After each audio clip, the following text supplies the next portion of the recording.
Hi everyone, मैं सभी divine souls का वेलकम करती हूँ मेरे इस यूट्यूब चैनल पर जिसका नाम है ट्विन फ्लेम डीवा।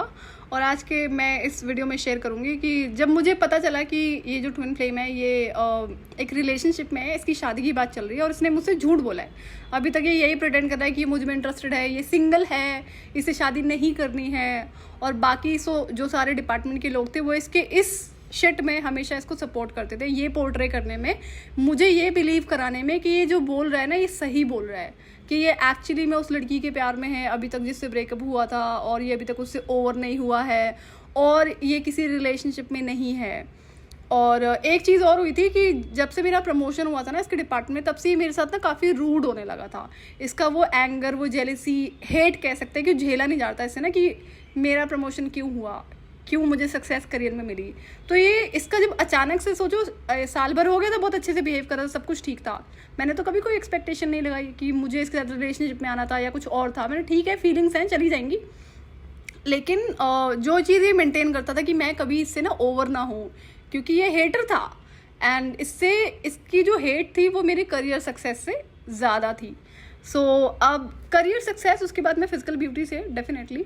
तो अब क्या होता है कि जब मुझे पता चला ना इसके रिलेशनशिप के बारे में, जहाँ पर ये जिस लड़की के साथ रिलेशनशिप में था, तो पहली बात तो मुझे ये कंफर्म हुआ कि जो स्टडी मैंने इसकी एक्स गर्लफ्रेंड के बारे में करी थी कि इसके घर में क्राइटेरिया है कि शादी होगी तो एक रिच लड़की से होगी, उसका बैकग्राउंड रिच होना चाहिए फाइनेंसिस में। तो मैंने कहा वही चीज़ यहाँ पर भी है, क्योंकि ये लड़की सुंदर नहीं है और हाइट में बहुत छोटी है, उसके बाद में बहुत मोटी है। एक इंसान की कुछ तो पर्सनैलिटी हो, कहीं तो मैं कह दूँ कि हाँ मैं गलत हूँ, कि मैं कैसे कह दूँ मैं गलत हूँ। तो बट ये लड़की अगेन काफ़ी रिच फैमिली से आती थी। तो मैंने कहा मैं तो एकदम एब्सोल्युटली राइट थी। तो यहाँ पर ना अब क्या होता है कि तो मैं भाई घर जाके डिवाइन से बात करती हूँ। तो मैंने डिवाइन को बोला, मैंने कहा कि मुझे एक गलत इंसान के लिए फीलिंग्स हैं। मैंने कहा ये फीलिंग्स नेचुरल नहीं है, ये अननेचुरल फीलिंग है और ये आपने क्रिएट करी है। क्यों करी आपने क्रिएट? तो डिवाइन कहते हैं कि हाँ हाँ क्यों नहीं, फीलिंग्स तो तुमसे पूछ के आएंगी ना, परमिशन लेके आएंगी, आ जाऊँ क्या? तो जब डिवाइन ने मुझे ऐसे बोला तो मैं चुप रह गई 2 मिनट के लिए कि क्या मैं ऐसा सोच रही थी कि फीलिंग्स मुझसे पूछ कर आएंगी कभी, अगर मुझे आएंगी भी तो, क्योंकि मुझे कभी फीलिंग्स नहीं आती थी ना किसी के लिए। और तो फिर मुझे समझ में नहीं आया, मेरे पास जवाब नहीं था डिवाइन को देने के लिए, क्या मैं ऐसा सोच रही थी कि मुझसे फीलिंग्स पूछ कर आएंगी। लेकिन फिर ना अब ये कॉन्वर्सेशन आई थिंक वहाँ पर ख़त्म होती है एंड देन फिर मैं खुद के साथ बात कर रही थी कि मैंने ये तो मुझे नहीं पता, मैंने कभी सोचा कि फीलिंग्स मुझसे पूछ कर आएंगी, लेकिन इतना मुझे कहीं ना कहीं श्योरिटी थी कि कभी किसी गलत इंसान के लिए फीलिंग्स नहीं आएंगी। मुझे इतनी पता नहीं क्यों ऐसी मुझे श्योरिटी थी, मुझे खुद को भी नहीं पता, बट ऐसा था मेरे साथ में। तो अब क्या था, अब तो गेम शुरू हो चुकी थी और अब यहाँ पर फिर मुझे ये चीज़ रियलाइज़ हो गई कि अभी तक मुझे यही लगता था कि इस गेम में ना सिर्फ मेरा दिमाग हर्ट होगा और मेरा दिल हर्ट होगा, लेकिन मेरी आत्मा पे कोई आँच नहीं आएगी, मेरी आत्मा हर्ट नहीं होगी। लेकिन अब यहाँ से मुझे अंदाज़ा लगना शुरू हो गया कि मेरी आत्मा हर्ट होने वाली है और बहुत बुरी तरह से होने वाली है। क्यों? क्योंकि मैं जब से इससे मिली थी ना, जब मैंने देखा इसकी तरफ से कोई ऐसा रिस्पॉन्स नहीं है दैट कि हाँ इसका मेरा कुछ हो सकता है फ्यूचर में, लेकिन एट द सेम टाइम ये चीज़ पोर्ट्रे कर रहा है कि हाँ इसका मेरा कुछ हो सकता है। अब डायरेक्टली नहीं बोला, लेकिन इनडायरेक्ट वे में वो अपनी पूरी कोशिश कर रहा था कि मैं इस बात पे बिलीव करूँ कि इसका मेरा फ्यूचर है। तो अब ये जो चीज़ें करता था ना कि जैसे इसने झूठ बोला सबको कि मुझसे झूठ बोलने के लिए कि इसके रिलेशनशिप के बारे में कोई नहीं बताएगा, तो ऑब्वियसली बात है मेरे पैरों तले ज़मीन खिसक गई थी कि एक इंसान इसकी बात मान सकता था। हर लड़के और हर लड़की ने इसकी बात मान ली, जिसमें हमारी एज के थे और हमसे थोड़े से छोटे और बड़े भी थे। वहाँ पर एक लड़का था जो मेरा बेस्ट फ्रेंड बना था। वो बेस्ट फ्रेंड का क्या था ना कि जो मेरी गेम का जब कॉन्वर्सेशन हुआ था तो वहाँ पर ना एक कमिटमेंट और दिया था मैंने डिवाइन को, तो उसको वो भी अगेन मेरी गेम का ही पार्ट था, तो अकॉर्डिंगली ही पिक किया था उसको मैंने, इसलिए उसको बेस्ट फ्रेंड की लिस्ट में रखा। एंड तो अब मुझे ये था कि यार मैं बहुत कोशिश कर चुकी हूँ, ये फीलिंग्स जाती नहीं है और इससे जितना दूर भागो ना ये उतनी बढ़ती है, तो मैं करूँ क्या? अच्छा, एट द सेम टाइम क्या हुआ कि जैसा कि पूरे डिपार्टमेंट को पता होता था कि कि मुझे फीलिंग्स है इस इंसान के लिए, मैं इसको पसंद करती हूँ, और मेरा ना मुझ पर सबका फोकस होता था, सब ट्रिगर हो जाते थे मुझसे कि बिकॉज ऑफ पर्सनैलिटी, ऊपर से एटीट्यूड कि इस लड़की में डर नहीं है, ये किसी को एक्चुअली में देखा जाए तो कुछ नहीं समझती अगर किसी गलत इंसान से इसका पाला पड़ गया तो, क्योंकि वो जनरल मैनेजर वाला एक बहुत बड़ा एग्जाम्पल सेट हो गया था। जहाँ सभी उसके आगे झुकते थे तो मैंने उसको झुका दिया था। एंड देन उसके बाद बट स्टिल ना मैंने किसी को ये नहीं बताया था कि मैं किस बैकग्राउंड से आती हूँ, मैं किस तरह की पावर्स को होल्ड करती हूँ। अगर मैं अपनी फैमिली की बात करूँगी, मैंने किसी को नहीं बताया कि एयरलाइंस में मेरे कितने कॉन्टैक्ट्स है, किसी को भी नहीं बताया था। मैं तो नॉर्मली क्योंकि मैं तो गेम का पार्ट थी मैं को यहाँ पे एग्जीक्यूटिव की जॉब थोड़ी करने आई थी। बट जो गेम थी 10 साल की जर्नी की, हर चीज़ उसके हिसाब से चल रही थी, तो लोग ना ट्रिगर हो जाते थे। अब अगर किसी को भी मुझसे बात करने का मौका मिलता था ना, मेरे साथ उठ बैठ लिए थोड़े टाइम, मैंने हंसी मजाक कर लिए, तो उनकी शान में ना इजाफा हो जाता था कि भैया ये बंदी है जिसके बहुत अच्छे हाई फाई स्टैंडर्ड्स हैं, एम्बिशियस है, खूबसूरत है, तो उस इंसान की भी उसको भी अटेंशन मिलने लगती थी। तो यही चीज़ यहाँ पर भी हुई थी। इस ट्विन फ्लेम को ना कोई अटेंशन देता नहीं था, लेकिन जिस वक्त से लोगों ने देखा ना कि मेरा फोकस इस इंसान पे है, तब से ना ये कह लो इंटेंशनली ड्रामा शुरू हो गया। या फिर इसने बोला कि सब इसको ये दिखाएंगे कि ये बहुत सुपीरियर इंसान है। और जब से मेरा प्रमोशन हुआ था, ये इंसान ना मेरे साथ रूड होता जा रहा था काफ़ी, मतलब डिपार्टमेंट के अंदर। और ये ऐसे प्रिटेंड करता था जैसे ये मेरा सीनियर लग रहा है, जबकि मेरा सीनियर नहीं था। हम दोनों सेम डेजिग्नेशन पे थे, 3 महीने पुराना था मुझसे। हाँ, मुझसे पहले इसका प्रमोशन हो गया था, वो भी एक एक्सेप्शन था, बट स्टिल इसकी कोई डेजिग्नेशन नहीं बढ़ी थी, सेम डेजिग्नेशन पे था। तो ये ना डिपार्टमेंट में क्या करता था कि लोगों ना बोलता था कि इसे कोई कुछ नहीं बताएगा। अगर जैसे मुझे कुछ पूछना है, अब हम जब नए होते हैं तो, और ये मल्टीटास्किंग का डिपार्टमेंट था, गलती करना बहुत बड़ी प्रॉब्लम हो सकती थी, क्योंकि सबसे सीनियर डिपार्टमेंट था, इम्पॉर्टेंट था, और गलतियाँ क्यों ही करनी है ना। तो ये चीज़ें भी हो गई। बाकी जिस तरह से मुझे लड़कियां परेशान करती थी ना फ्लोर पे, जो सीनियर लड़कियां थी, वो चीज़ें ख़त्म हो गई थी यहाँ पे, वो चीज़ें यहाँ पर नहीं थी। तो इस डिपार्टमेंट में काफ़ी कोऑर्डिनेशन होता था, हर वक्त हम बिजी होते थे। और जैसा कि जिस वक्त मैं गई उस डिपार्टमेंट में बहुत सारा काम था, तो उसकी वजह से, और जैसे कि एयरलाइन है तो ऑफर आते रहते हैं, तो उसकी वजह से ना काफ़ी काम बढ़ गया। और हम 18 घंटे की शिफ्ट कर रहे थे। अब सेम कैब में सिर्फ हम ही 2 आते थे, मतलब ये और मैं, क्योंकि 8 घंटे की शिफ्ट बाकी सारे डिपार्टमेंट करते थे, हम ही थे जो 18 घंटे की शिफ्ट कर रहे थे। कुछ ही 40-45 लोगों का जो डिपार्टमेंट होता था। तो अब ये क्या करे, कैब में भी वो रूडनेस दिखाए कि कहाँ मेरे साथ पहले बैठता था, अब इसने वो भी बंद कर दिया कि आगे बैठेगा ड्राइवर के साथ में। हम 2 ही तो थे कैब में, तो ये रोज़ का हो गया, आते वक्त भी जाते वक्त भी। अब मेरा क्या था कि मैंने ठीक है, मैं इसकी रूडनेस देख रही हूँ, एंड समझ में आ गया कि इसको मेरी प्रमोशन से बहुत ज़्यादा प्रॉब्लम हो गई। और ये इकलौता इंसान था कि जो अभी तक एकदम नॉर्मल था मेरे साथ में, ऑल ऑफ अ सडन इसके अंदर जो जेलिसी, हेट, ये सब बढ़ गया। तो मैंने जैसे ही डिस्टेंस मेंटेन करना शुरू करा ना इससे कि नहीं भाई ये तो गलत चीज़ है, तो इसने ना फिर से वो गेम खेलनी शुरू कर दी। इसने कुछ और चीज़ें प्लान करी वहाँ पर कि ऐसा ना हो कि मेरा ध्यान, मेरा फोकस इस इंसान से हट जाए। तो जिसको कहते हैं ना निहायती गिरा हुआ इंसान, ये चीज़ मैंने वहाँ पर देखी। और भी अब तो फिर मैं ऑब्जर्वेशन पे थी, तो डिवाइन ने ये भी बोला था कि अभी तुम इसको ऑब्जर्व करो। इसने जो उस लड़की की मेरे सामने इंसल्ट करी, बॉडी शेमिंग करी, कि मैं इसकी बात पे बिलीव कर लूँ कि ये सच बोल रहा है, ये रिलेशनशिप में नहीं है। तो मुझे डिवाइन ने बोला कि अब तुम ना इसको यही प्रिटेंड करना कि तुमने इसकी बात पे भरोसा कर लिया है। मैंने कहा ठीक है। अब वो चीज़ चलने दी। ये मेरे साथ हंसी मजाक तब करता था जब मैं इससे डिस्टेंस मेंटेन करती थी कि नहीं अब मैं इसको रीच आउट नहीं करूँगी। लेकिन मुझे ना प्रॉब्लम होती थी, बट स्टिल अभी तक चीज़ें चल रही थी, ठीक चल रही थी, क्योंकि हम सेम डिपार्टमेंट में थे, देखने को मिलता था, ठीक है, बहुत है इतना मेरे लिए। क्योंकि ये आत्मा की इच्छा थी, मेरी नहीं थी। और अभी भी मैं समझी नहीं, ये सोल की तरफ से आ रहा था मुझे। मैं खुद को एक्सक्यूजेस दे रही थी, अरे नहीं फीलिंग्स, ये अट्रैक्शन है, चली जाएंगी। अट्रैक्शन होता है तो टेम्प्रेरी होता है, फीलिंग्स है नॉर्मल है, चली जाएंगी। और तो मैं ना खुद को फिर मैंने वहाँ से अपने और क्रिएटिविटी में मैंने खुद को और ज़्यादा इन्वॉल्व कर लिया कि मेरा ना दिमाग डाइवर्ट होना चाहिए। फॉर्चुनेटली 2012 में मुझे बहुत 2 अच्छे फ्रेंड्स दिए गए डिवाइन की तरफ से, जो मुझे क्रिएटिव फील्ड में ही मिले थे। और ये बड़े अच्छे फ्रेंड्स थे, जिसको कहते हैं ना कि अच्छे लड़के जिनको कहते हैं, 2 मैस्कुलिन फ्रेंड्स थे। तो हम ऐसे घूमते थे, फ्रेंड्स ही थे। इसमें से एक फ्रेंड मेरा मैरिड था और एक अनमैरिड था। तो हम ऐसे जगह घूमते थे, जैसे चिल्ड्रंस पार्क चले गए, हम म्यूजियम चले गए। तो ये लड़के ऐसे थे कि अच्छे घरों से आते थे, साफ़ सुथरे, दिल के साफ़ सुथरे, कैरेक्टर के भी अच्छे लड़के थे, हर चीज़ अच्छी थी, तभी फ्रेंडशिप मैंने अलाउ करी थी। तो मेरा ना बहुत ध्यान रखते थे ये लोग, जैसे छोटा बच्चा नहीं होता फिर अगेन। और ये डिवाइन ने जानबूझ के किया था। तो इस जर्नी में जब स्टार्ट हुआ है ना जर्नी, तुरंत ही 2011-12 से ना मुझे ऐसे लोग डिवाइन ने साइन कर दिए जो मेरा ना बहुत ध्यान रखते थे। जैसे एक नेबर में आंटी होती थी, तो उनका क्या था कि वो मेरा खाने पीने का बहुत ध्यान रखती थी कि हर टाइम अगर वीकेंड है तो मुझे घर पे बुला लिया। अब ये ना इनिशियल डेज में तो सब ठीक था, लेकिन ये बहुत बढ़ता जा रहा था, जैसे कोई मैं उनकी अपनी फैमिली का पार्ट हूँ, अपने बच्चे की तरह मेरा टेक केयर करना, हर छोटी से छोटी चीज़ का ध्यान रखना। मैंने इतना तो घर वाले भी नहीं करेंगे जितना ही मेरे लिए करते हैं। और इसी बीच में क्या हुआ कि अब जैसे कि मुझे ट्रैवलिंग की आदत थी, मैं सोलो ट्रैवलर थी शुरू से, तो मैं ट्रैवल पे भी जाती थी। एंड उसके बाद में फिर मैंने ना और भी कई सारे रेड फ्लैग्स इस ट्विन फ्लेम में नोट किए। तो अब ये था कि डिवाइन ने बोला कि तुम इसको ऐसे ही प्रिटेंड करो कि तुमने इसकी बात पे बिलीव कर लिया है और इसको पता मत चलने देना। गेम का यही रूल था कि तुम्हें प्रिटेंड करना है और तुम्हें किसी को नहीं पता लगने देना कि तुम्हारे पास किस तरह की पावर्स है या तुम्हें क्या क्या चीज़ें पता रहती हैं। तो अब तुम्हें इसके साथ वही करना है जो ये चाहता है, कि बिलीव करो तुम इसकी हर झूठ पे और इसको अटेंशन दो, इससे बात करो, इसको सिंपैथी दिखाओ। तो मैंने कहा ठीक है फिर, क्योंकि ये बहुत गंदा और गिरा हुआ इंसान है, इतना तो मैं समझ चुकी थी। क्यों, अगर ये रिलेशनशिप सिर्फ छुपाता ना और मुझ में इंटरेस्ट नहीं दिखाता तो मुझे स्टिल शायद एक बार ओके रहता, लेकिन इसने उस लड़की की इंसल्ट करी थी, बॉडी शेमिंग करी थी मेरे सामने कि ये वो फैटी है तो मुझे वेट लिफ्टिंग का शौक सिर्फ जिम में है, घर में नहीं है ना। ये कितना गिरा हुआ इंसान है। अगर कभी अगर रिलेशनशिप में होती है, अगर कोई फ्रेंड भी है, तो मुझे इतना पता है कि मैं उसके अगेंस्ट में कुछ भी नहीं सुनूंगी। और हम ऐसे इंसान की इज्जत करते हैं, कभी ना तो खुद उसकी डिसरिस्पेक्ट करते हैं, ना ही कभी दूसरों को करने देंगे।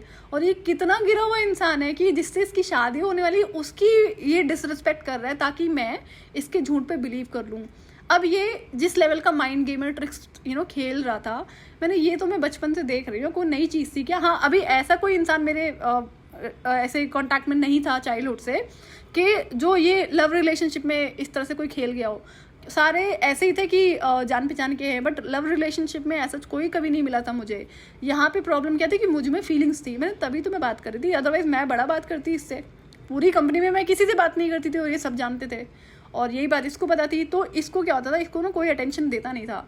जब से लोगों को पता चला कि मेरा फोकस इस पर है, तो तब से इसको लोगों ने अटेंशन ज़्यादा देनी शुरू कर दी, कम्पीट करना और बड़ी सारी चीज़ें। और वहाँ पर फिर कहते हैं कि जो मेरी गेम थी ना, उसके 90% लोग मुझे इसी कंपनी में असाइन हुए थे। 90% जितने भी दुष्ट ईविल माइंड गेमर ट्रिक्स्टर थे।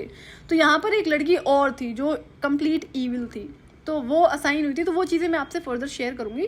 तो यही था कि जब मैंने डिवाइन को ब्लेम किया कि नहीं, ये फीलिंग्स नेचुरल नहीं है, आपने जानबूझकर क्रिएट करी है। तो मैंने ऐसा क्यों बोला, क्योंकि डिवाइन ने गेम शुरू होने से पहले मुझे बोला था कि हम एक ऐसा गोल क्रिएट करेंगे जो तुम्हें सबको बताना है कि तुम्हें पायलट बनना है। यही था, तभी तो मुझे एयरलाइन में लेकर आए थे, ताकि जो भी अब होने वाला है सब एक्चुअली इस पर बिलीव कर ही लेंगे कि हाँ मेरा एक्चुअल में गोल है। तो अब ये तो डिवाइन ने बोला कि हम ऐसी एनर्जी क्रिएट करेंगे, और वो ऐसे ही होता था कि मेरा ना सोना मुश्किल हो जाता था। मुझे इतनी टेंशन होती थी कि मुझे इस गोल को पूरा करना है और मैं बहुत एफर्ट्स कर रही थी, क्योंकि इसके पीछे और भी लेसन थे मेरे लिए। यहाँ पर भले ही इस गोल का पूरा नहीं होना था, लेकिन डिवाइन ने कहा था कि तुम इस तरह से बिहेव करोगी, भूल जाओगी कि ऐसा लगेगा ये तुम्हारा अपना गोल है। तो मुझे वो बात याद थी। मैंने कहा नहीं, ये एनर्जी, ये फीलिंग आपने जानबूझ के क्रिएट करी है, ये नेचुरल नहीं है, अननेचुरल है। तो बस फिर और डिवाइन ने कुछ नहीं बोला, डिवाइन ने यही बोला कि अब तुम इसको ऑब्जर्व करो। तो फिर ऑब्जर्वेशन चलती रही और फिर मैं आपसे चीज़ें आगे अभी शेयर करूँगी। फिर क्या होता है कि तो वहाँ पर ना जब मैंने देखा कि नहीं, मुझे ना इस इंसान से डिस्टेंस मेंटेन करना है और इस फीलिंग्स का कुछ तो मुझे करना ही है, इसको रिमूव होना होगा। और अब मैं ये भी देखती थी कि इस लड़की के लिए जो जैसे गर्लफ्रेंड बॉयफ्रेंड करते हैं ना, इसने जब मुझसे ये बोला ना कि उसकी लड़की की इंसल्ट करी, कि बॉडी शेमिंग करी, उसके बाद इसको लगा कि क्योंकि मैंने भी प्रिटेंड किया, हाँ मैंने तेरी बात पे बिलीव कर लिया है, मैं जिस तरह से नॉर्मल इसको हाय हेलो करती थी वो करती रही, कंटिन्यू हाय हेलो ही होता था, इससे ज़्यादा कभी बात नहीं हुई है। तो अब इसने कंटिन्यू करा उस लड़की के साथ में, उसके लिए चॉकलेट्स लेकर आना और जो सारी चीज़ें करना। एक बार तो ये भी बोला, अभी बताता हूँ तुझे ना, मैं जैसे कोई हक जमा के नहीं बोलता उस लड़की को।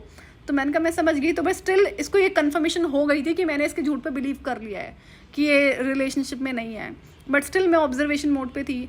तो इसने ना किसी और डिपार्टमेंट के लिए अप्लाई किया एंड अभी 6 महीने हो गए थे मुझे इस डिपार्टमेंट में आए हुए इसके साथ में। तो इसका ना फिर से प्रमोशन हो गया एंड तो ये अब जिस डिपार्टमेंट में जा रहा था ना, मैं वहाँ पे नहीं जा सकती थी इमीडिएटली, टाइम लगता लेकिन बहुत टाइम लग जाता, क्योंकि वहाँ पे वैकेंसीज बहुत कम होती थी। तो मुझे था यार कि अब अभी तक तो मैं यहाँ पर इसलिए थी, मैंने इतने सारे ऑफर्स इसलिए रिजेक्ट करे थे कि मुझे इसको देखना था हर टाइम। बहुत सारे ऑफर्स मैंने रिजेक्ट किए थे। मैंने अब ये यहाँ से चला जाएगा तो मैं यहाँ पे रह के क्या करूँगी, और मैं रह नहीं पाऊँगी। तो मई की बात है, 2013 की बात है। तो मैंने भी फिर इंटरव्यूज़ देने शुरू करे। जैसे पता चला ना कि इसका हो चुका है, अभी जब इसका सिलेक्शन हो गया था दूसरे डिपार्टमेंट के लिए, तो वहाँ पर जाने में इसको 1 महीने का नोटिस पीरियड सर्व करना था। तो उसी बीच में मैंने इंटरव्यू दिया और मेरा एक बहुत बड़ी MNC में इंटरव्यू हुआ था, HR में हुआ था। मेरा ऑलमोस्ट MBA कंप्लीट हो चुका था उस टाइम पे। तो अब क्या होता है कि फर्स्ट राउंड तो मेरा हो गया, तो मुझे तो हो जाएगा, तो मैं यहाँ से तुरंत निकल जाऊँगी, अब मैं यहाँ पे रह नहीं पाऊँगी। तो 1 महीना हो गया एंड मेरा जो फर्स्ट राउंड हुआ तो उन लोगों ने बोला कि आपको सेकंड राउंड के लिए हम बुलाएंगे। करते करते अब मई का टाइम था, इसका 1 महीना पूरा हो गया वो नोटिस पीरियड ना। एंड अब मेरी ना अंदर से वो जो डर था ना वो बहुत बढ़ता जा रहा था कि मैं कैसे रहूँगी, मैं इसको बिना देखे कैसे रहूँगी, जबकि ये सब कुछ पता था कि इसका मेरा कुछ नहीं होगा और ये लड़का ठीक भी नहीं है, तो मैं तो उसके साथ में कभी सोच भी नहीं सकती रहने का ना। बट मैं इस फीलिंग का क्या करूँ, एंड बहुत दुखी थी मैं इस चीज़ से। तो अब क्या होता है कि विद इन डिपार्टमेंट भी मेरा एक और इंटरव्यू हुआ, तो जिसमें पता था कि मैं जाऊँगी नहीं, बस ऐसे ही दे लिया था मैंने। तो अब तो जब पता है कि जिस चीज़ में जाना नहीं, तो वहाँ पे मेरा सिलेक्शन होना भी नहीं है, क्योंकि बिना मन के इंटरव्यू दिया है ना। लेकिन अब इसका लास्ट वर्किंग डे था उस कंपनी में, उस डिपार्टमेंट में। तो मुझे ना एकदम से जैसे रोने का मन कर रहा था बहुत ज़्यादा। अब सारा डिपार्टमेंट ना इसको घेर के बैठा हुआ था क्योंकि लास्ट वर्किंग डे था। एंड मेरी हिम्मत नहीं पड़ी कि मैं इससे जाके इसको विश करूँ और इसको बाय बोलूँ कि आखिरी बाय था कि अब हम देख नहीं पाएंगे एक दूसरे को।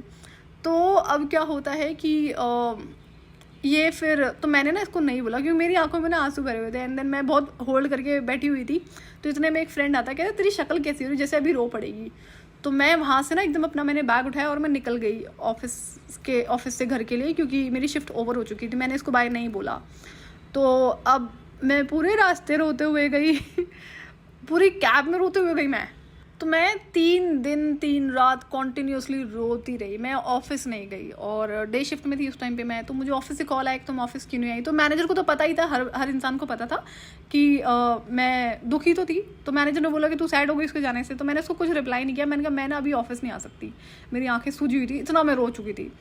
तो और मैं 3 दिन 3 रात सोई नहीं, बताओ ज़रा। एंड ऐसा रोना। तो फिर मैंने ना मैनेजर को रिक्वेस्ट करी कि मुझे ना नाइट शिफ्ट में डाल दो, मैं डे शिफ्ट में नहीं आऊँगी। तो मेरी रिक्वेस्ट उसने मान ली। And all of a sudden immediately, इतना आसान नहीं होता था, कोई नाइट शिफ्ट में ऑलरेडी है फिर उसको उठा के आप डे शिफ्ट में ले आओ। स्टिल मेरे लिए उसने एक्सेप्शन किया। तो उसने मुझे नाइट शिफ्ट में डाल दिया। नाइट शिफ्ट में 10 दिन ही हुए थे, मेरी तबीयत बहुत ज़्यादा ख़राब हो गई, एक्सट्रीम ख़राब हो गई कि मैं सर्वाइव नहीं कर सकी वहाँ पे। तो फिर मुझे वापस छुट्टियों पे भेजा गया और मैं फिर डे शिफ्ट में आई। तो अब जब मैं डे शिफ्ट में आती हूँ ना, तो मेरी मैनेजर ने मुझसे बात करी कि तेरी तबीयत इस तरह से ख़राब हो रही है, ऐसा पहले कभी नहीं हुआ है। तो फिर उसने क्या करा कि इसको ना फ़ोन करके बुलाया, इस ट्विन फ्लेम को। तो ये आया और मैं बैठी थी, अंदर एक बहुत खुशी थी, लेकिन ना उस दिन बहुत अलग सी एनर्जी थी मुझ में कि अगर ऐसी एनर्जी थी कि मैं इसको जाके गले लगा लूँ। और वो एनर्जी ना मुझसे होल्ड नहीं हो रही थी। तो मैं वहाँ से तुरंत भाग गई कि नहीं, मुझे यहाँ से जाना पड़ेगा, नहीं तो मैं कहाँ इससे दूरियाँ मेंटेन करती हूँ। आज कैसी सी एनर्जी है कि मैं इसको गले लगाने में इंटरेस्टेड हूँ, ऐसा पहले कभी नहीं हुआ था। ये एकदम शांत खड़ा था, इसने हेलो भी नहीं बोला। तो जब मैं वापस आई उन एनर्जीज़ को शांत करके, टाइम ले लिया मैंने 10-15 मिनट का। तो मेरी मैनेजर बोलती है इसको कि पूछ कि कैसी है वो, उसकी तबीयत ख़राब थी। तो उसने ना 2-3 बार बोला, तब जाके पूछता कि तुम्हारी तबीयत कैसी है, कैसी हो तुम। मैंने ठीक हूँ मैं। तो अब मुझे तसल्ली थी कि चलो ये कभी कभी आ जाएगा ना, तब भी मैं यहाँ पे टिक जाऊँगी, कि मैं इसको देख लूँगी कभी कभी, क्योंकि बिल्डिंग आसपास ही थी जहाँ पर इसका ट्रांसफ़र हुआ था। एंड तो अब जैसा कि मैंने कभी शब्दों में किसी से नहीं बोला था कि मुझे इंसान पसंद है, मुझ में फीलिंग्स है, बट सबको पता था। तो क्योंकि मैं हंसी मजाक करती थी। एंड अब क्या होता है कि इसका ना एक बेस्ट फ्रेंड था वहाँ पे डिपार्टमेंट में। तो मैंने उसको जाके बोला कि भाई ऐसे ऐसी प्रॉब्लम हो रही है, तो उसको ना बुला ले, मुझे देखना है। तो वो कहता है ये कब हुआ। आप देखो, उसने भी एक्टिंग करनी शुरू कर दी जैसे उसको एक्चुअली में कुछ नहीं पता था। मैंने ओके, तो कोई बात नहीं। एंड तो इसने क्या करा कि उसको बुलाया फ़ोन करके, ये आया, मैंने फिर इसको देखा, फिर मुझे शांति मिली। ये सिलसिला चलता रहा कुछ टाइम तक ना। फिर मेरा सिलेक्शन जो एक कंपनी में हुआ था, पहला राउंड, तो मुझे था यार ये हुआ नहीं है, मैं अननेसरी मैं कहीं और ट्राई करती हूँ। तो मैंने इनको फ़ोन करके फॉलोअप किया। तो कहते नहीं, सेकंड राउंड के लिए हम बुलाएंगे क्योंकि आपका फर्स्ट राउंड क्लियर है। मैंने यार ऐसे भी कई इंटरव्यू होते हैं क्या, 6 महीने के बाद सेकंड राउंड होता है। कहते हैं यहाँ पे थोड़ा सा टाइम लगता है। अच्छा, अब दिसंबर में न्यूज़ आती है कि सेकंड राउंड मेरा इंटरव्यू हुआ और ऑफर लेटर हाथ में आ गया कि अब मेरे जाने का टाइम था। तो मैंने कहा चलो अच्छी बात है, ठीक है, मैं यहाँ से चली जाऊँगी, क्योंकि मुझे प्रॉब्लम तो हो रही थी ना, क्योंकि मैं इसको रोज़ तो देख नहीं सकती थी, तो उस चीज़ से प्रॉब्लम तो मुझे होने लगी थी। अब यहाँ पर क्या होता है कि जो जैसे मेरी तबीयत पहले ख़राब हुआ करती थी ना, इससे मिलने से पहले कोल्ड की वजह से, वो अचानक से सारी चीज़ें शुरू हो गई। अभी इस चीज़ को मैंने नोटिस नहीं किया इसके जाने के बाद में, मुझे समझ में आया कि हाँ मेरी तबीयत अब बिगड़ रही है, लेकिन मुझे रियलाइज़ नहीं हुआ कि इस चीज़ की वजह से हो रहा है। तो फिर क्या होता है कि अब दिसंबर का टाइम था, 31 दिसंबर मेरा लास्ट वर्किंग डे था इस कंपनी में 2013 में। तो 2013 में 31 दिसंबर को जैसा कि मेरा लास्ट वर्किंग डे था, मैंने भी 1 मंथ का नोटिस पीरियड सर्व किया। एंड इसको ना खबर मिली कि एक एक अपडेट ये मेरे रखता था सारे लोगों से पूछ के। तो ये मुझे खुद से टेक्स्ट करता है कि कहता है I am so happy that you know you going in such big company, I am so happy for your career. तो मैं अपने मन में कहा, मैंने हाँ जैसे मुझे पता थोड़ी ना है कि जब मैं इस डिपार्टमेंट में आई थी तो तेरा क्या बिहेवियर था, है ना। अपने मन में बोला, मैंने इसको बोला thank you so much you know कि तूने विश किया मुझे, लेकिन मुझे तो पता ही था ना कि ये बंदा जेलस है। और तो ये इसने क्यों करा, ताकि ना अब मैं इस कंपनी से बाहर जा रही थी, अब इसको मेरे बारे में अपडेट नहीं मिलते, तो ऐसा ना हो कि कहीं मैं इसको भूल जाऊं। और मैं एक बहुत बड़ी कंपनी में जा रही थी, जैसे गूगल लेवल की कंपनी होती है ना, इस तरह की कंपनी में। तो अब मैं तो ये इसने क्या करा कि जिस दिन मेरा लास्ट वर्किंग डे था ना, ये बिना किसी को बुलाए अपने आप आता है। इसको एक एक खबर थी कि इस दिन मेरा लास्ट वर्किंग डे है। तो उससे पहले भी बीच में ये आया। अब इसकी अलग लेवल की यू नो ड्रामे शुरू हो गए। एंड देन पहले तो जानबूझ के आता था कि हाँ हाँ मैं तुम्हें देखने आ रहा हूँ, तुमसे मिलने आ रहा हूँ। उसके बाद में जिस दिन ये लास्ट वर्किंग डे था आता है, एंड ये मुझे ऐसे देख रहा था कि जैसे पता नहीं इसकी अंतरात्मा मुझे देख रही हो। तो मुझे ना समझ में आती है जब कोई माइंड गेम खेल रहा है, कभी कोई जेन्युइनली देख रहा है। तो मैंने कहा यार आज तो कुछ डिफरेंट ही है, यू नो। एक तो ये बिना बुलाए आया है, मेरा लास्ट वर्किंग डे है, और ये मुझे कॉन्टिन्यूसली देखे जा रहा है। इसने एक सेकंड के लिए नज़रें हटाई नहीं मुझसे। तो मैंने भी आई कॉन्टैक्ट मेंटेन रखा। मैं जाती रही, मैं डोर से निकल रही थी, तो इसने मुझे आंखों से विदा किया कि अब जा रही है, ठीक है। एंड उसके बाद में फिर ये मुझे अपने आप से टेक्स्ट कॉल मैसेजेस करता था। कॉल कम ही करता था लेकिन टेक्स्ट ज़रूर करता था। और हाँ मैं भी कर लेती थी क्योंकि मुझे प्रॉब्लम थी, अभी तो मैं फीलिंग्स ओवर ही नहीं हुई थी। अब नई कंपनी में जाते क्या हुआ, बहुत बड़ी कंपनी थी, तो यहाँ पे एक लग्जूरियस टाइप का लाइफस्टाइल एम्प्लॉयज़ को ही दिया जाता था। यहाँ पर क्या था कि जैसे मैं HR में थी, अब काम नहीं होता था यहाँ पे, इतना काम मुझे करने की आदत थी प्रीवियस एयरलाइन में। यहाँ पे उस कंपैरिजन में 1% काम होता था। तो मेरे पास ना बहुत ज़्यादा टाइम होता था, यू नो, खाली टाइम। तो यहाँ पर लोग कहते थे कि आप ना गेम्स खेल लो, म्यूज़िक सुन लो, मूवी देख लो, गॉसिपिंग कर लो, और जिम है जिम कर लो। बड़ी सारी एक्टिविटीज़ थी। खाने पीने के लिए आपको बहुत सारी कंपनी की चीज़ें यू नो अलाउड होती थी, वो अवेलेबल रखते थे। मतलब लग्जूरियस लाइफ जिसको कहते हैं ना। और जाते ही क्या हुआ कि 15 डेज़ के अंदर हमारा आउट स्टेशन का 5 स्टार होटल में स्टे था एंड ट्रिप था। तो मैंने मना किया जाने से, तो मुझे वार्निंग लेटर पकड़ा दिया कि ये अभी तो आपने ज्वाइनिंग करी, आप मना कैसे कर सकते हो। तो इस कंपनी में क्या होता था कि 1 करोड़ या 2 करोड़ का बजट साल का दिया जाता था एम्प्लॉयज़ को घुमाने के लिए, उन पर स्पेंड करने के लिए, पार्टीज़ करने के लिए। मैंने यार 1 करोड़ 2 करोड़ बहुत होते हैं, और वो 200 लोगों का डिपार्टमेंट था HR का। तो इन्होंने क्या करा कि फिर जब वार्निंग लेटर थमाया मैंने, अभी तो मैं आई हूँ, मैंने कोई बात नहीं, तो फिर मैंने एक्सेप्ट कर लिया, मैं चली जाती हूँ। अब वहाँ पर गए तो इस कंपनी का इन्वायरमेंट कैसा था, एकदम ऑपोजिट। जो इन्वायरमेंट मुझे यहाँ मिला वहाँ पर ये एकदम ऑपोजिट था कि लोग हमारी एज के थे, हमसे थोड़े से बड़े और थे, लेकिन गंदगी जिसको कहते हैं ना कि सब आपको गलत नज़रों से देख रहे हैं, ऐसे वाला सीन था।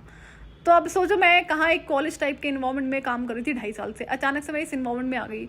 ऊपर से ये इंसान मुझे देखने को नहीं मिल रहा था, तो मेरा वहाँ जीना मुश्किल हो गया। ऊपर से लड़कियाँ बहुत दुष्ट, सारी ईविल, और जैसा कि बहुत फ्री टाइम होता था तो वो फैशन शो से, बॉलीवुड से कम नहीं होती थी, यू नो, कंपनी कि सब फैशन शो में ही यहाँ पे बिजी हैं। एंड यहाँ पर ये जीना मुश्किल करते थे कि अगर आपने कपड़े रिपीट कर लिए, चप्पलें रिपीट कर ली, ईयरिंग्स रिपीट कर लिए, तो ये बहुत दुखी करती थी लड़कियाँ ना। और मेरा क्या था ना, मैंने इन चीज़ों पर कभी ध्यान नहीं दिया था, मेरे लिए चीज़ें मैटर नहीं करती है। तो लेकिन इनका रोज़ रोज़ टॉन्टिंग, और मैं कभी किसी को ना ऐसे टॉन्ट नहीं करती थी, मतलब मैं रिप्लाई बैक नहीं करती थी, तो इनका बहुत बढ़ता जा रहा था। और इन लोगों की इनसिक्योरिटीज़, मतलब जेलस लड़कियां हैं तो इनसिक्योरिटीज़ तो होगी ना, तो उस चीज़ में यहाँ पर बहुत ज़्यादा इन लोगों ने प्रॉब्लम क्रिएट करनी शुरू कर दी। अब मैं कहाँ बहुत खुश थी, अचानक से उस कंपनी में जहाँ पर मैं एयरलाइन में काम कर रही थी, 2.5 साल मैंने काम किया, अचानक से इन्वायरमेंट बदला और ये इंसान देखने को नहीं मिला, तो मेरी तबीयत डे बाई डे बिगड़ने लगी। अब ये हर महीने का हो गया कि फिर ना वही न्यू मून फुल मून पर मेरी तबीयत ख़राब होती थी, और यहाँ पर ना इमरजेंसी कैब आती थी, तो हल्ला मच जाता था कि भाई इमरजेंसी कैब आई है। और इस कंपनी में ना, जैसा कि बहुत बड़ी कंपनी थी, तो जब मतलब इनको बड़े सारे अप्रूवल लगते थे किसी भी चीज़ को अलाउ करने के लिए, तो शोर मचा कि ये लड़की, अब करते करते ना सबने नोटिस कर लिया, मैंने भी नोटिस करा कि ये हर महीने हो रहा है मेरे साथ में। मैं हर महीने इमरजेंसी कैब मेरे लिए आती है, और एक बार नहीं 2 बार आती है। मैंने कहा क्या चीज़ हो रही है मेरे साथ में, ऐसा क्या हुआ है मुझे, तो मैं सवाल करने लगी। एंड तो अब काम नहीं होता तो मैंने स्टडीज़ कर लेती हूँ। तो इन लोगों ने मुझे स्टडीज़ करने से मना कर दिया कि आप स्टडी नहीं कर सकते हो, आप यहाँ पे मूवी देख सकते हो, गाने सुन सकते हो और कुछ काम कर सकते हो, गॉसिपिंग कर सकते हो, लेकिन आप अपनी स्टडीज़ नहीं कर सकते। जबकि मेरा MBA कंप्लीट हो चुका था, लेकिन मुझे पढ़ते लिखते रहने की आदत है। तो जब मैंने ये देखा ना कि मुझे पढ़ने नहीं दे रहे, ये तो बहुत गंदी और गलत चीज़ है। मैं तो खाली टाइम की बात कर रही हूँ ना, खाली टाइम ही है, काम तो आपका मैं 10 मिनट में कंप्लीट कर देती हूँ।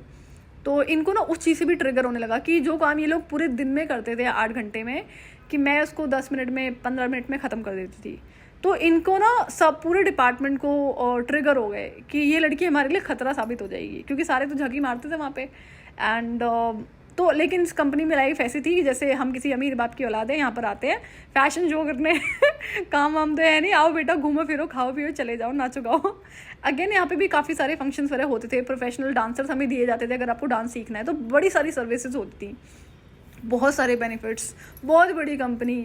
लेकिन नहीं यार, मैं तो सर्वाइव नहीं कर पाऊंगी यहाँ पे। तो मैंने डिसाइड किया कि मैं यहाँ पे नहीं रहूँगी। अब मुझे ये था कि मैं एकदम से तो रिज़ाइन नहीं कर सकती, मेरा रेज्यूमे ख़राब हो जाएगा। और अभी HR में अगर फुल टाइम देखा जाए तो मेरी पहली जॉब लगी थी MBA कंप्लीट करने के बाद ही। तो अब प्रीवियस एयरलाइन में ये पूरा डिपार्टमेंट मुझसे ट्रिगर हो गया कि हाउ कम इसका MBA अभी कंप्लीट हुआ था और इतनी बड़ी कंपनी में इसकी HR में जॉब लग गई।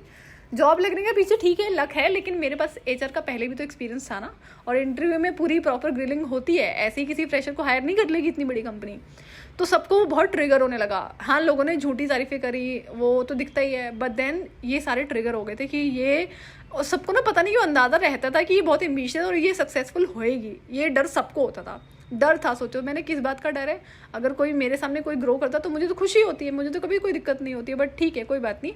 तो उस कंपनी में ना मेरी रोज़ मतलब हर महीने में 2 बार मेरे लिए कैब बुलाई जाती थी कि मुझे घर भेजना है, क्योंकि इसकी ऑल ऑफ अ सडन इतनी तबीयत ख़राब हो गई है। जबकि सिक रूम प्रॉपर हॉस्पिटल की तरह वहाँ पर बना रखा था, तो मैं कई बार वहाँ पे सो जाती थी, बट बिल्कुल भी मैनेजेबल नहीं होता था, तो मुझे घर आना पड़ता था। अब ये जो मेरी तबीयत ख़राब होने लगी ना, तो मुझे लगा शायद इस इंसान से दूरियां होने की वजह से मेरी तबीयत इतनी ख़राब हो रही है। तो मैं आए दिन उठकर ना ऑफिस के बाद में ऑफिस चली जाती थी कि मैं इसको देख लूँगी। मैंने इसको मिलने के लिए बोला, ये लड़का नहीं आया मिलने, जानबूझ के नहीं आया। और हाँ, इसके अंदर भी ना देखो, ट्विन फ्लेम होने की वजह से ना इसके अंदर वो डर रहता था, फीलिंग्स तो होती ही थी, तो वो फीलिंग्स इससे भी हैंडल नहीं होती थी। लेकिन जो इंसान सेल्फिश है, मीन है, जिसको पैसों से ही शादी करनी है, अब मैंने तो हर चीज़ अपने बारे में हाइड ही रखी थी। मेरा तो डिसाइडेड था, मैं ये तो कभी नहीं होने दूंगी मैं कि अगर कोई भी मेरी फिजिकल ब्यूटी की वजह से या मेरे पैसों की वजह से शादी करने में इंटरेस्टेड होगा तो ये कभी नहीं होगा। तो इसलिए भी मैंने कभी डिस्क्लोज नहीं किया। तो अब क्या होता है कि ये आया नहीं, और इसके पीछे दोनों रीज़न होते थे। ये मुझे फेस नहीं कर सकता था, इसके अंदर वो फीलिंग्स, वो शिवरिंग हमेशा से थी, तब भी ये डिस्टेंस मेंटेन करता था। तो मैं सोच रही थी कि एक इंसान के अंदर मेरे ही लेवल की फीलिंग है, एंड हाउ कम कि ये कंट्रोल कर लेता है, मुझसे तो नहीं होती है ना, ये रह कैसे लेता है। तो बट ये एक लड़की के साथ रिलेशनशिप में होने के साथ साथ ये बहुत सारी और लड़कियों से फ्लर्ट करता रहता था। ऑफिस में भी इसको देखा मैंने, बट बाद में तो इसकी पर्सनैलिटी एकदम प्ले बॉय की तरह सबके सामने आ गई थी। अब जिस डिपार्टमेंट में ये गया है ना, वहाँ पर ये फेमस हो गया। ऐसे फेमस हुआ कि किस लिए, लड़कियाँ बदलने के लिए। और मुझे ना ये जो कॉमन फ्रेंड्स होते थे, इंटेंशनली इसके कहने पे कुछ मुझे बताते थे, लेकिन जैसे कि बड़ा इनोसेंट इंसान है, ये है वो है, लेकिन एट द सेम टाइम ना ये लोग मुझे और बताने लगे या डिवाइन निकलवाने लगे इनके मुंह से कुछ तो था कि भाई ये ना लड़कियां ऐसे बदलता है जैसे कपड़े बदलते हों रोज़। और इसको हम लोगों ने अपनी आंखों से देखा ये करते हुए, तो सब वहाँ पर होते थे। तो मैं ना ऐसे लोगों का मुंह बंद कर देती थी कि मैंने नहीं ऐसे कैसे हो सकता है, ऐसा तो नहीं था ये। तो अब ठीक है कोई बात नहीं, मैं सबके मुँह बंद कर देती थी, मैं सुनती नहीं थी इसके अगेंस्ट में किसी से भी कुछ भी। लेकिन एक चीज़ मैंने बड़ी अजीब सी नोटिस करी कि जो इसके अपने फ्रेंड्स थे ना, ऑब्वियसली बात है सारे कॉमन फ्रेंड्स थे, टच में थे, तो जब भी फेसबुक पर ये कोई पोस्ट डालता था ना, चाहे खूबसूरती की हो, कोई और स्टेटस, सब इसको बहुत अप्रिशिएट करते थे। लेकिन यही 3-4 लोग ना मुझसे पर्सनली टच में थे और मुझे अपफ्रंटली बिन मांगे अपडेट देते थे कि ये प्ले बॉय है, ये लड़कियां ऐसे बदलता है, ये करता है, वो करता है, इसका कैरेक्टर ख़राब है। तो मुझे एक चीज़ समझ में नहीं आई। मैंने कहा अभी तो इसने मेरे को ये बात बोली है कि ये लड़का इतना गंदा है, इसके सामने ये ऐसे लड़कियां बदलता है, और सेम टाइम पे इसने जब पोस्ट डाला है अगले 5 मिनट के बाद में, तो ये इसको अप्रिशिएट कर रहा है। तो मुझे समझ में आया कि ये तो सारे हेटर हैं। मैंने ना तो ये उसके फ्रेंड्स हैं ना ये मेरे फ्रेंड्स हैं। तो मुझे ये समझ में आया कि भाई ये ना सारे जेलस लोग हैं, और ये कभी नहीं चाहते कि मेरी इससे कॉन्टैक्ट रहे या मैं इसके बारे में सोचूं, बट इसके बारे में ये मुझे झूठ भी बोलते हैं। तो यहाँ बहुत कुछ चल रहा था, अभी बहुत कुछ समझना था। तो ऐसे करते करते ना मैं कई बार ऑफिस जाती थी कि मुझे दिख जाएगा, तो लेकिन ये नहीं आता था, ना ही कभी दिखाई पड़ा। तो अब 2014 की बात है, तो मैंने इसको डायरेक्टली बोला कि ऐसा ऐसा सीन है, मेरे ना बस की बात नहीं अब इन चीज़ से भागना, तो मुझे ना रिप्लाई चाहिए येस और नो। मैंने इसको जब कन्फेस किया कि हाँ मुझे में है फीलिंग्स, ठीक है मुझे प्यार, तो ये मुझे क्या रिप्लाई, ये ना रिप्लाई नहीं कर रहा था, ये बहुत अलग लेवल पे खेलता था कि इसने क्या करा, मुझे 10-15 मिनट तक ना रिप्लाई नहीं करा। तो मैंने कहा रिप्लाई तो चाहिए सर आज, है ना, इधर येस और नो, और अगर आप मुझे मना कर देंगे ना तो मैं आपको प्रॉमिस करती हूँ मैं आपको कभी रीच आउट नहीं करूँगी, कभी आपको दोबारा परेशान नहीं करूँगी कॉल मैसेज करके, ये मेरा कमिटमेंट है। तो अब यही तो ये बेचारा चाहता नहीं था, तो अब इसने क्या करा कि, और मैंने कहा मैं वेट कर रही हूँ, सोऊंगी नहीं आज मैं, मुझे रिप्लाई चाहिए। फेसबुक पे किया था इसको ये मैसेज मैंने, तो आधा घंटा हो गया, 2:30 बज चुके थे रात के, जग रहा था ये। तो इसने मुझे क्या रिप्लाई करता है, कहते नहीं तुम्हें अट्रैक्शन है, प्यार नहीं है, यू डोंट नो कि प्यार होता क्या चीज़ है। इसने मुझे ये बोला। मैंने कहा अच्छा, तो मतलब मुझे नहीं पता कि प्यार क्या होता है। तो मुझे था, फिर मैंने ना इसको कुछ नहीं बोला, जबकि मैंने इसको ये बात बोली तुम मुझे मना कर दोगे ना तो मैं ज़्यादा खुश होंगी, ये चीज़ मैंने इसको बोली। तो यहाँ पे ईगो और हर्ट हो गई, और ये तो नहीं चाहता था कि मैं इससे मूव ऑन करूँ। तो अब क्या होता है कि यहाँ पे बात खत्म होती है, कॉन्वर्सेशन एंड हुआ जब इसने बोला कि अट्रैक्शन है, प्यार नहीं है, तुम्हें पता ही नहीं कि प्यार क्या होता है। तो अब क्या होता है कि इसके बाद में फिर मैंने ना खुद से कॉन्वर्सेशन करा, मैंने कहा ये सच में अट्रैक्शन है मुझे। 4 साल हो गए, 4 साल में 1% भी फ़र्क नहीं आया इस फीलिंग में, ये जाती नहीं है, मैंने कितनी कोशिशें करी हैं, और ये अट्रैक्शन है। तो मैंने कहा हो सकता है, मैंने चलो ठीक है फिर मैं कुछ टाइम और देती हूँ, अगर अट्रैक्शन है तो चला जाएगा ना अपने आप, और क्या कर सकते हैं, क्योंकि फीलिंग्स ये होती हैं जो परमानेंट होती हैं, अट्रैक्शन तो टेम्परेरी होता है। लेकिन मैंने 4 साल का टाइम लिया इसको डायरेक्टली बोलने में। मैंने कहा ये तो कुछ नहीं बोल रहा, और मैं एक बार बोल देती हूँ। एंड इसको ना कन्फेस करने के पीछे ये था कि यहाँ पे ना मुझे क्लियर कम्युनिकेशन चाहिए था, कि ना अभी तक तो तू गेम खेल रहा था, मुझे समझ में आता है, क्लियर कम्युनिकेशन होगा ना तो मैं इससे डिस्कनेक्ट करूँगी। कहते हैं ना दरवाज़ों को क्लोज करना पड़ता है, अपने आप बंद नहीं होते। तो वही वाला सीन था, इसलिए मुझे क्लियर कम्युनिकेशन चाहिए था, तो इसने यहाँ पर भी गेम खेल ली। मैंने कहा चलो थोड़ा टाइम और देते हैं खुद को, कि शायद मुझ में से ये फीलिंग चली जाएंगी। तो ये स्टिल मुझसे बात करता रहा। जब इसने देखा ना कि अब इसको सब फिर समझ में आ गया कि मैं स्टिल इसके ऊपर स्टक हूँ, और ये यही चाहता था, और अभी भी ये बंदा यही इमेज मेंटेन कर रहा था कि ये सिंगल है। तो अभी तक मुझे कुछ पता नहीं चला कि इसकी शादी क्यों नहीं हुई, मैंने किसी से नहीं पूछा। मुझे तो मे भी हो सकता है कि डिले हो गया होगा, शादी होगी तो पता चलेगा ना, फेसबुक पे पड़ेंगी पोस्टें, सबको पता है, बट ऐसा कुछ हुआ नहीं। और मैं भी थोड़ा ना बिजी हो गई, अब वो 1 साल मेरा उस कंपनी में बिताना बहुत मुश्किल हो गया था। वहाँ पे सारे ही ईविल लोग थे, गंदे लोग थे। तो यहाँ पे जो मैनेजर था ना पूरे हम 200 लोगों का उस कंपनी में, HR में, ये बड़ा गंदा था। ये क्या करता है, ये लड़कियों के साथ सोता था और आके ना फ्लोर पे गा देता था और उनके प्रमोशन करता था। तो ये तो उस एयरलाइन में जो मैंने देखा था 1%, वो यहाँ पर 100% था, और लड़कियाँ भी ऑलमोस्ट सारी ऐसी होती थी। तो अब इसका क्या था कि इसने तो मैं ना जब समझ में आ गया तो मैं इससे डिस्टेंस मेंटेन करती थी। तो एक दिन मेरी मैनेजर मुझे आके बोलती है कि ये ना तुम्हारी कंप्लेन कर रहा है कि तुम इंटरेक्शन नहीं करती हो लोगों से। तो उसने यही बोला मुझे। तो मैंने कहा ठीक है, मैं कल से इंटरेक्शन करना शुरू कर दूँगी। मैं नेक्स्ट डे आई, मैंने सारे अपने पूरे डिपार्टमेंट से हाय हेलो हैंडशेक करना शुरू कर दिया। तो ये इमीडिएटली मेरे पास आती है कि नहीं उसका मतलब ना उससे पर्सनल लेवल पे इंटरेक्शन करने का है। तो मुझे ना बहुत ज़ोर से गुस्सा आया, मैंने ये एक लड़की होके बोल कैसे सकती है मुझे ऐसे। तो अब निकलना तो गुस्सा उसी के ऊपर है। तो मैंने उसको बोला, उस मैनेजर को, मेरी इमीडिएट मैनेजर थी, मैंने इसको बोलना जाके कि कल से ये मुझसे गुड मॉर्निंग करेगा, मैं नहीं करूँगी। तो वो गई, उसने उसको बोली ये बात एग्जैक्टली कि मैंने ऐसे बोला है। अब वो क्या करता है, वो नेक्स्ट डे से पूरे डिपार्टमेंट से हाय हेलो करता है, हैंडशेक करता है, मुझसे नहीं करता। मैंने चल तेरे जैसा गंदा इंसान मेरे से हैंडशेक ना करे तो बहुत अच्छी बात है।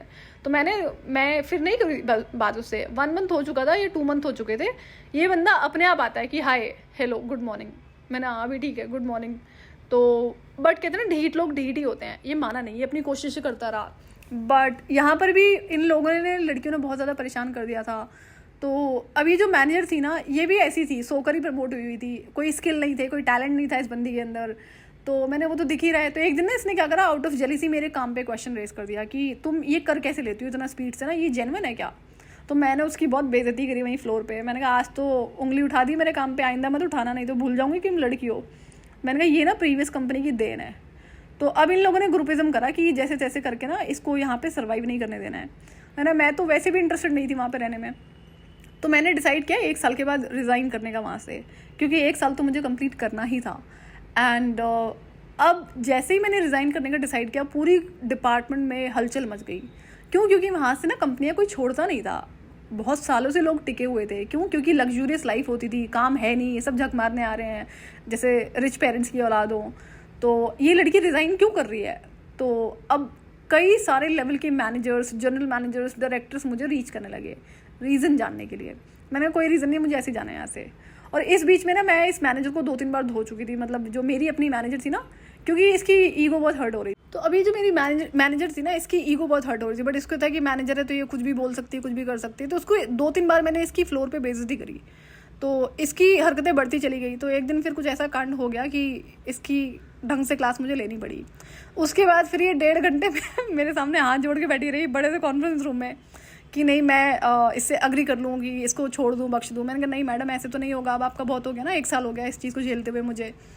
तो ये 1.5 घंटे जब मेरे सामने हाथ जोड़ के बैठी रही ना, मैंने कहा मैं इससे ज़्यादा अब इसको झेल नहीं सकती। मैंने कुछ नहीं बोला, मैंने तू बैठी रहे, अब तो होगा एक्शन जो होना है। तो 1.5 घंटे के बाद फिर जब मैं बोर हुई तो मैंने चल ठीक है, मैंने कहा आज के बाद अगर तूने या किसी ने उंगली रेस करी ना, या खाम का परेशान करा, तो फिर मैं किसी को भी बख्शूंगी नहीं। यहाँ पे भूल जाऊंगी ना कि तुम सारी लड़कियाँ हो। उस दिन से ना सारे बड़े प्यार से रहने लगे, सारे ऐसे भीगी बिल्लियाँ बन गई जैसे बेचारे बड़े सीधे हैं। तो यहाँ पे भी मुझे बहुत कुछ सीखने को मिला। अगेन वही लड़कियाँ कितनी गंदी और गिरी हुई होती है। मेरी ही एज की तो थी, कोई मुझसे बहुत बड़ी थोड़ी ना थी। तो बहुत सारी चीज़ें मुझे इस कंपनी में देखने को मिली। एंड उसके बाद में अब 1 साल के बाद मेरा क्या होता है कि मेरे पास बैक टू बैक ना बहुत सारे अच्छे ऑफर थे, क्योंकि बहुत बड़ी कंपनी थी, तो जॉब्स की तो कभी प्रॉब्लम नहीं रही मुझे। तो अब यहाँ से मेरा ज्वाइनिंग होती है एक कंपनी में, जहाँ पर मैं बन के जाती हूँ HR head, company head plus में HR हेड। यहाँ से एक नई जर्नी शुरू होती है मेरी। तो अब जैसे कि ऑब्वियस ही बात है, मैं अपना प्रोफाइल अपडेट करती थी सोशल मीडिया पे, और यहाँ पर इन लोगों ने मुझे कॉन्ग्रेचुलेट करना शुरू कर दिया। सबकी ईगो और ट्रिगर हो गई कि अभी ये कैसे इतनी स्पीड से करियर में आगे बढ़ रही है। अच्छा जी, अब 2014 मैंने पूरा स्पेंड किया था उस कंपनी में, एंड 15 से मेरी ये ज्वाइनिंग थी दूसरी कंपनी में, जहाँ पर अगेन ये एविएशन सेक्टर ही था कि मैं एज HR हेड जा रही थी। तो यहाँ से जो नई जर्नी शुरू होती है, तो यहाँ पर कुछ और सारी चीज़ें होनी शुरू हो गई जो मैं आपसे नेक्स्ट वीडियो में शेयर करूँगी। सो ये था आज के लिए, मैं आपसे फिर मिलूंगी नेक्स्ट वीडियो में। टिल देन आप अपना ध्यान रखिए और डिवाइन से कनेक्टेड रहिए।